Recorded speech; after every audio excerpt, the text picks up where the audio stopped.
오늘은 천년계는 조용한 설교자. 여러분들 천년계가 뭐죠? 천년계가 뭐죠? 자, 앞에 뭐가 있죠? 그림 좀 보세요. 자세히 보세요. 산인가? 산같이에요? 나무들이 많죠? 천년계는 숲, 나무 있고 꽃 있고 숲이에요. 자, 로마서 1장 20절 21절에 보겠습니다. 창세로부터 그의 보이지 아니하는 것들 곧 그의 영원하신 능력과 신성이 그 만드신 만물에 분명히 보여 알게 되나니 그러므로 저희가 핑계치 못할지니라. 하나님을 알되 하나님으로 영화롭게도 아니하며 감사치도 아니하고 오히려 그 생각이 허망하여지며 미련한 마음이 어두워졌나니. 이 말은 사도 바울이 이렇게 하나님에 대해서 말하는 건데, 하나님께서 하나님의 마음을 다 어디에다 넣어놨느냐 하면은 모든 만들어낸 천년계 하나님이 만들어낸 게 뭐뭐 있을까? 은별이 꽃하고 모든 과일하고 새도 꽃, 땅, 동물, 사람. 이 세상에 있는 것들 중에 하나님께서 만드지 않는 것이 하나도 없어요. 그런데 그 속에다가 다 넣어놨는데 우리가 그것을 다 못 깨닫는다는 거예요. 근데 사단? 근데 사단이 왜 있냐고요? 근데 왜 사단이 있냐고? 왜 사단이 생겼냐고? 응. 원래는 사단을 만든 게 아니라 하늘의 천사들 중에 제일 높은 그런 천사를 만들었는데 그 천사가 하나님을 예수님을 싫어해서 예수님 자리를 탐내서 다른 마음을 먹어서 사단이 된 거예요. 우리도 예수님 마음을 안 먹고 그러면 사단이 되는 겁니다. 로마서 1장 20절 21절에 천년계는 조용한 설계자의 역할을 함. 물질의 세계는 하나님의 통제하에 있다. 모든 천년계는 지배하는 법칙들을 본능적으로 순복한다. 구름, 비, 이슬, 햇빛, 소나기, 바람, 폭풍, 이 모든 것은 하나님의 감독하에 있다. 그리고 그들을 부리시는 분께 절대적으로 복종한다. 풀이 작은 순이 대지를 뚫고 올라와 처음에는 잎이요 그 다음엔 이삭이요 그 다음에는 이삭의 충실한 곡식이 열린다. 주께서는 그분의 뜻을 행하시려고 이들을 순종하는 종들로 삼아 쓰신다. 네, 하나님께서 이 천년계 가운데 모든 메시지를 넣어놨어요. 그런데 천년계는 조용한 뭐라고요, 은별이? 하나님 말씀을 전하는 사람? 조용한 설교자. 자, 조용한 설교자 역할을 누가 한다고? 천년계 여기 보세요. 자, 꽃들이, 은별이 너도 하나님께서 만드신 피조물이야. 하나님께서는 그 속에다가 설교를 넣어놨대요. 설교 소리 들어보세요. 자, 그다음 여기 보면은 그리고 천년계에 있는 모든 물질은 다 만드신 분의 감독하에 있고 그분의 말씀에 절대적으로 복종한대요. 우리는 하나님 말씀에 복종해야 되겠습니다. 그렇지 않으면 우리가 하나님께서 만드신 하나님의 말을 안 듣는 것이 천연법칙을 순종하지 않는 것이 우리가 하나님을 거스르는 첫 번째 단계입니다. 그런데 우리 오늘부터 개혁을 많이 해야 될 것 같습니다. 밤에는 일찍 자는 것이 천연계 법칙입니다. 하나님이 해를 나는 일어날 때는 일찍 일어나는 게 예, 천년계 법칙이 아침에는 일찍 해가 뜨면 일어나고 해가 지면 왜 해가 서쪽으로 지는지 아세요? 모든 사람 잠자라고 그랬는데 잠자라고 해를 갖다가 자기 집으로 갖다 보냈는데 사람들은 전기불을 만들어 가지고 밤새 일을 하고 있어요. 그건 하나님 법칙을 어긋나는 겁니다. 오늘 저녁부터 우리 개혁합시다. 근데요, 할머니는 왜 해가 안 지고, 여기, 그거 뭐야, 이슬질 때 맨날 일어나잖아요. 해가 뜨면은 일어나고 해가 지면은 자고 그럽시다. 천년계 법칙 모든 만물은 다 그렇게. 근데 일찍 일어나가지고 안 날 때 일어나잖아요. 아, 하나님이 저 먼동에서 먼저 해를 띄웠어요. 과일은 맨 처음에 그 눈 속에 보인다. 이는 그 눈 속에 미래의 형체, 곧 배와 복숭아나 사과의 형체를 관측하고 있기 때문이다. 주는 때를 따라 이것들을 자라게 하신다. 왜냐하면 그들이 주께서 하는 일에 거역하지 않기 때문이다. 그들은 하나님이 통괄하시는 명령을 반대하지 않는다. 천연계에 보이는 바와 같은 하나님의 일을 우리는 절반도 채 깨닫지 못하고 이해하지 못한다. 사람들이 만일 주의를 기울여 듣는 청중이 되기만 하면 이 조용한 설교자들은 사람들에게 그들의 교훈을 가르칠 것이다. 네. 하나님께서 천년계 가운데 여러분 조용히 들을 수 있는 준비된 청중. 천년계 가운데 가서 조용히 들을 수 있는 청중. 근데요, 네. 나무들이 있는데 번개가 막, 말이 안 통하게 하면 어떡해요? 번개가 방해를 하면 번개도 하나님의 부리는 종이. 그래요? 네. 하나님이 천년계 가운데 나무에 갔는데 번개가 번쩍 쳤다. 번개하고 나무하고 같이 하나님의 메시지를 전하는 거예요. 그럴 때 귀를 기울여 들어보시면 하나님의 메시지를 들을 수 있어요. 그런데 우리가 하나님이 천년계 가운데 보여놨는데 절반도 못 깨닫고 있대요. 우리가 듣는 청중이 사람들이 만일 주의를 기울여 듣는 청중이 되기만 하면 이 조용한 설교자들은 사람들에게 그들의 교훈을 가르칠 것이다. 야, 우리가 이제 하나님께서 만드신 조용한 우리가 설교자가 설교를 하는데 우리가 듣는 청중이 되도록 합시다. 사도행전 14장 8절로 10절에 보면은 사도 바울이 이제 전도하러 나갔던 일이에요.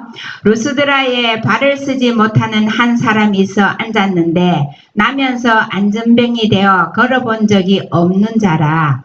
바울이 말하는 것을 듣거늘 바울이 주목하여 구원받을 만한 믿음이 그에게 있는 것을 보고 큰 소리로 가로되 내 발로 바로 일어서라 하니 그 사람이 뛰어 걷는지라.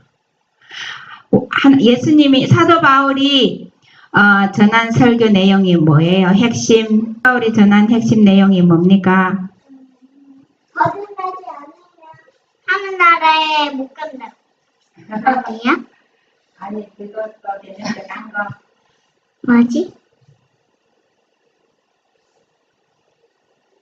십자가? 예, 사도 바울은 여러 가지 말을 다 하다가 자기가 십자가 외에 이제 자랑하지 않을 거라고. 여기에 십자가. 거기 힌트가 다 있는데도 그림을 잘 앞을 안 봐서 모르는 거예요. 자, 십자가를 모든 사람에게 제시하는 거예요. 그랬을 때에 정말 회개할 만한, 구원받을 만한 믿음들이 생겼습니다. 우리도 이제 예수님의 십자가를 들고 나가면 구원받을 만한 사람들이 나올 겁니다. 은별이는 십자가를 들고 어떻게 말할 거예요? 거듭나지 않으면 예수님 나라에 갈 수 없다고. 그렇게 말할 거예요? 네. 예수님의 십자가로 거듭나라고 말해야 되겠죠?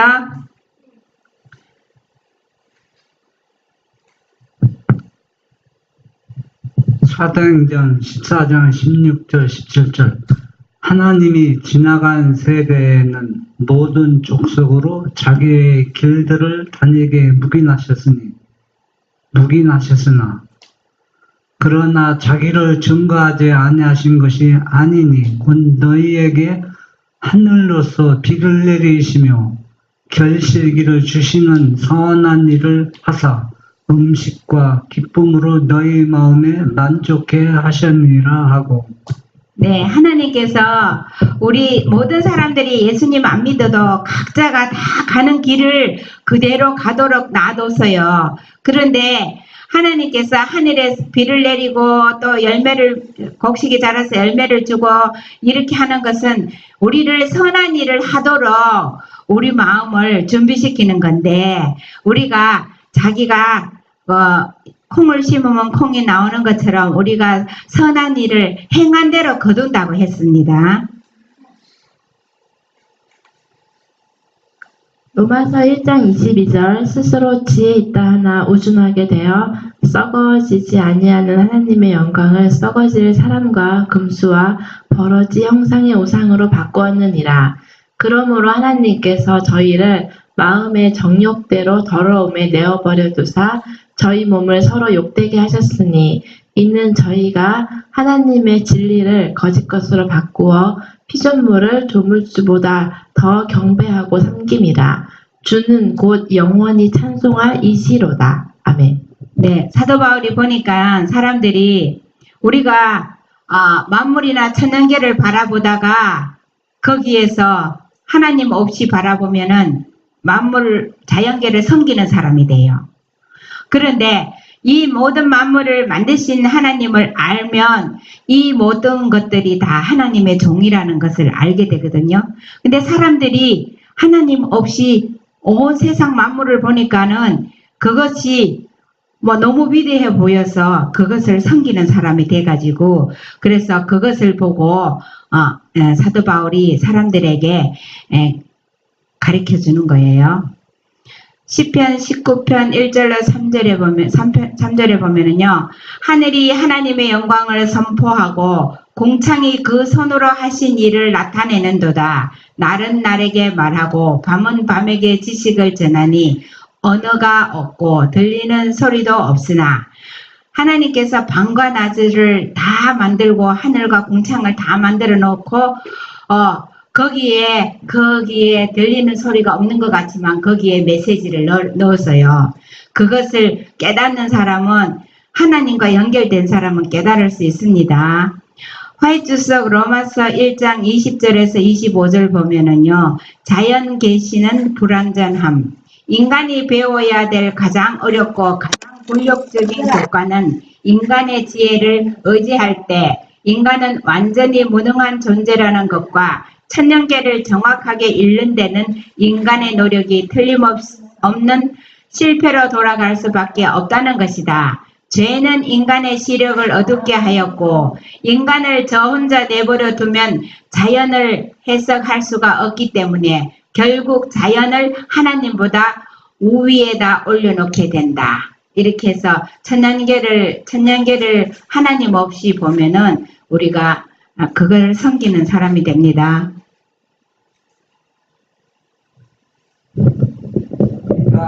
인간은 자연계 가운데서 하나님을 알아보지 못하고 그의 보내신 자 예수 그리스도를 알아볼 수가 없다. 하나님은 자연을 숭배하려고 제단을 세웠던 아덴 사람들이 살던 그때나 오늘날에나 꽃같은 위치에 계신다. 바울은 아레오바가 가운데 서서 아테네 사람들 앞에 그들이 우상 숭배와 대조를 이루는 살아계신 하나님의 전원하심을 제시하였다. 네, 자연계를 만드신 하나님을 우리가 자연계 가운데서 하나님을 못 보면 이 세상에 예수님을 하나님의 아들로 보낸 거를 못 보는 사람들하고 똑같은 하나님의 아들로 못 보는 사람은 자연을 숭배하는 사람이나 똑같다는 겁니다. 하나님에 관한 참된 지식을 가진 사람들은 물질의 법칙이나 천연계의 운행에 홀리는 일이 없기 때문에 천연계에 역사하시는 하나님을 간과하거나 무시하는 일이 없다. 자연은 하나님이 아니며 하나님이었던 때가 과거에도 없었다. 자연의 음성은 하나님을 증거하지만 자연이 하나님은 아니다. 자연은 하나님이 창조하신 작품으로서 하나님의 능력을 증거할 뿐이다. 하나님은 자연의 창조자이시다. 자연 그 자체는 하나님이 공급해 주시는 것 이외의 능력은 갖고 있지 않다. 네, 하나님이 공급하시는 것 이상의 능력은 자연이 갖고 있지 않습니다. 우리도 다 똑같아요. 사람이 아무리 능력이 많아도 하나님이 공급하시는 능력만 있는 거예요. 인격을 가지신 하나님, 곧 아버지가 계시고 인격을 가지신 그리스도, 곧 아들이 계신다. 옛 철인들은 그들의 탁월한 지식을 자랑하였다. 이 문제에 대한 영감을 받은 그 사도의 깨달음을 읽어보자. 스스로 지혜 있다 하나 우둔하게 되어 썩어지지 아니하는 하나님의 영광을 썩어질 사람과 금수와 버러지 형상의 우상으로 바꿨느니라. 그래서 하나님을 소개하면서 인격을 가지신 아버지하고 인격을 가지신 아들 그리스도가 계시다는 것을 보여줬어요. 그래서 우리가 이 두 분이 하나님이시라는 거. 누가 하나님의 진리를 거짓 것으로 바꾸었는가? 누가 피조물을 조물주보다 더 경배하고 섬겼는가? 인간의 지혜로는 세상이 하나님을 알지 못한다. 세상의 현인들이라는 사람들이 하나님께서 지으신 작품으로부터 하나님에 관한 불완전한 지식을 한데 모은다. 그 다음에 그들은 어리석게도 자연과 자연의 법칙을 하나님보다 더 높인다. 하나님께서 그리스도 안에 자기를 계시하신 계시를 받아들이므로 하나님에 관한 지식을 갖고 있지 않는 사람들은 자연계에서 하나님에 관한 불완전한 지식을 얻을 뿐이다. 이런 지식은 그의 전 존재를 하나님의 뜻에 일치시키지 못하기 때문에 우상 숭배자들을 만들어낸다. 스스로 지혜롭다고 말하지만 그들은 우둔하게 될 것이다. 천연계를 연구하고 이런 자연과학을 하고 이렇게 하는 것 가운데 그 모든 것들이 하나님의 능력으로 만들어진 거라는 그 이상 없습니다. 그것을 잘못 연구하면은 그 자연을 숭배하는 사람이 돼서 우둔한 자가 된다고 했습니다. 하나님이 크신 대표자 본 말씀이 그 본체의 형상이라고 선포하신 그분을 제쳐놓고 하나님을 아는 지식을 얻을 수 있다고 생각하는 사람들은 그들이 지혜 있는 사람이 되기 전에 그들이 평가 방식대로 말해서 어리석게 될 필요가 있다. 자연만으로서는 하나님에 관한 완전한 지식을 얻기가 불가능하다. 이는 자연 그 자체가 불완전하기 때문이다. 자연의 불완전한 상태 그대로는 하나님을 나타낼 수가 없고 도덕적으로 완전하신 하나님의 품성을 계시할 수가 없다. 그러나 그리스도께서 인격을 가지신 구주로 오셔서 인격을 가지고 계시는 하나님을 대표하셨다. 그는 또 인격을 가진 구주로서 하늘에 오르셨고 하늘에 오르신 그대로 곧 인격을 가지신 구주로 다시 오실 것이다. 그는 아버지의 본체의 형상이시다. 그 안에는 신성의 모든 충만이 육체로 거하신다. 네, 하나님께서는 불완전한 자연계를 통해서만 나타내는 것이 아니라 정말 하나님을 나타내시기 위해서 하나님과 같이 인격을 가지신 예수님을 보내주셔서 우리에게 하나님을 알려주시는 겁니다. 히브리서 1장 1절 2절 옛적의 선지자들로 여러 부분과 여러 모양으로 우리 조상들에게 말씀하신 하나님이 이 모든 날 마지막에 아들로 우리에게 말씀하셨으니 이 아들을 만유의 후사로 세우시고 또 저로 말미암아 모든 세계를 지으셨느니라. 시편 19편 1절로 3절 하늘이 이 하나님의 영광을 선포하고 공창이 그 손으로 하신 일을 나타내는도다. 날은 나라에게 말하고 밤은 밤에게 지식을 전하니 언어가 없고 들리는 소리도 없으나. 네, 이 성경절을 연결해서 화이트 수업을 해놓은 것입니다. 성경에 말씀하신 것을 화이트 선지자께서 말씀해 주셨습니다. 화이트 수업 로마서 2장 4절에 보면은요. 회개는 성령의 역사의 첫 번째 열매. 죄를 회개하는 것은 생활의 성령이 역사하신 첫 번째 열매이다. 그것은 무한한 순결이 그리스도의 속량함을 입은 신민들 속에서 그리스도의 형상을 반사시키는 유일한 과정이다. 그리스도 안에는 모든 충만이 거하신다. 그리스도와 조화되지 않는 과학은 아무 가치가 없다. 그분은 우리에게 우리 주 예수 그리스도를 아는 지식이 가장 고상함을 인하여 모든 것들을 해로 여기는 방법을 가르쳐 주신다. 이 지식은 사람이 도달할 수 있는 최고의 과학이다.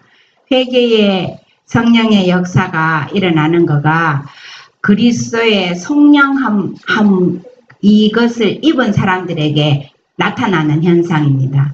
우리가 예수 그리스도의 속죄하시는 속량하시는 그것을 입지 않으면 회개할 수가 없습니다. 그것이 성령의 열매, 첫 번째 열매인데 회개가 나오는 것은 예수님이 죄 때문에 내 죄를 속죄해 주셨다는 것을 우리는 잊어버리면 한순간도 우리는 회개할 수도 없고 아무것도 할 수도 없습니다. 요한복음 14장 26절에 보면은 보혜사 곧 아버지께서 내 이름으로 보내실 성령 그가 너에게 모든 것을 가르치시고 내가 너에게 말한 모든 것을 생각나게 하리라. 성령은 신구약에 있는 진리들을 제시함. 사람을 회개케 하실 때에 새로운 진리들을 계시하는 것이 성령의 직무가 아니라 그리스도께서 신구약 성경에 주신 귀중한 교훈들을 마음에 제시하고 양심에 권유하는 것이 성령의 직무이다. 이거를 처음 봤는데 성령의 직무가 사람을 회개시킬 때 그것을 새로운 진리가 성령의 직무가 고마워요. 성령의 직무가 사람을 회개케 하는 그것을 성령의 직무가 아니고 그리스도께서 신구약에 교훈을 주시고 그리스도께서 사람의 마음에 양심에 권유하는 것이 성령의 직무라고. 회개케 하는 게 성령의 직무가 아니고 회개하게 하실 때 새로운 진리를 제시하는 것이 아니고 이미 줬던 그것이 회개케 하는 힘이지 만약에 이렇게 말했잖아요. 사람을 회개케 하실 때에 새로운 진리들을 제시하는 것이 성령의 직무가 아니라 회개할 때 새로운 것을 주는 게 아니고 이미 신구약에 제시한 그걸 좀 제시하는 거라고. 근데 회개케 하는 게 성령의 직무가 아니라 이렇게 말했어요. 사람을 회개케 하실 때 새로운 진리들을 계시하는 것이 성령의 직무가 아니라 그러니까 이 말은 예수님께서 말씀하지 않은 것을 다른 것을 제시하는 것이 아니라 이미 예수님께서 하신 말씀을 그걸 성령이 그걸 이해하고 깨닫게 해서 그 일을 하게 한다는 얘기지. 그래서 2장 4절 혹 내가 하나님의 인자하심이 너를 인도하여 회개케 하심을 알지 못하여 그의 인자심과 용납하심과 길이 참으심의 풍성함을 멸시하느뇨. 사도행전 5장 31절에 이스라엘로 회개케 하사 제사함을 얻게 하시려고 그를 오른손으로 높이사 임금과 구주를 삼으셨느니라. 이 앞에 있는 것, 회개케 하시는 이 모든 것이 인권과 구주를 삼으신 회개케 하는 죄를 사함을 얻게 하는 것이 예수님이라는 것을 성경절에 의해서 보여주고 있습니다. 우리가 이 모든 것 가운데, 천연교회 모든 것 가운데 설교하는 메시지의 핵심이 뭔 것 같습니까? 하나님은 사랑이시라. 예. 하나님은 사랑이시기 때문에 예수님을 속죄제물로 주셔서 우리를 구원하게 하는데, 그것을 구원받을 사람은 예수님의 십자가를 높여야 됩니다. 화이트석 진리를 거절한 결과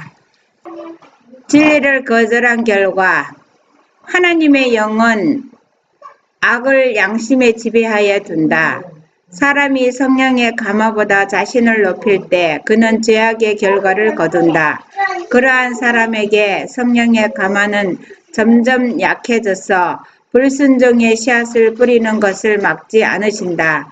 그에게는 경고가 끼치는 힘도 점점 약해진다. 점차로 그는 하나님을 두려워하는 마음을 잃게 되고 육체를 위하여 심고 썩어질 것을 거둘 것이다. 우리가 하나님의 영을 우리가 영의 양심의 지배를 받지 않으면은 우리는 하나님을 두려워하는 마음을 잃어버리고 우리가 점점점 악한 마음을 가지게 된다고 했어요. 앞에 성경절에서 심은 대로 우리가 심은 대로 거둔다는 말을 했습니다. 그가 직접 뿌려온 씨앗의 결과가 무르익고 있다. 그는 하나님의 거룩한 계명에 대한 멸시를 품고 있다. 그의 육의 마음은 돌같이 딱딱하다. 진리를 거절해왔기 때문에 그는 죄 가운데 굳어져 버린다. 그것은 사람들이 악의 씨앗, 곧 불법, 범죄, 홍수전 시대에 편만했던 강포를 뿌렸기 때문이다. 사람이면 누구나 다 영혼을 파괴하는 대리자들을 식별하는 분별력이 있어야 한다.